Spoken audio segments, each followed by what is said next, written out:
Many teachers in private schools are required to decorate their bulletin boards and classrooms, and they spend a lot of time and energy making these paper flowers. Now, paper flowers have many disadvantages, one of which is that they fade with the passage of time, they lose their color.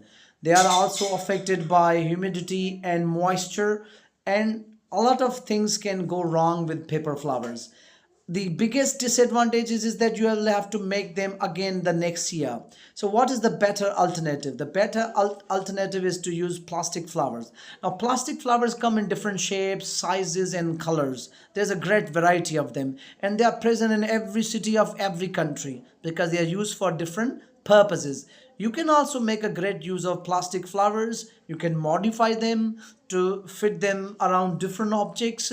Maybe you can wrap them around a board, and really this will save you a lot of time and effort. You can use them over and over again, and if they get dusty you can wash them and put them back on a board. So this will save you from a lot of trouble. Give it a try.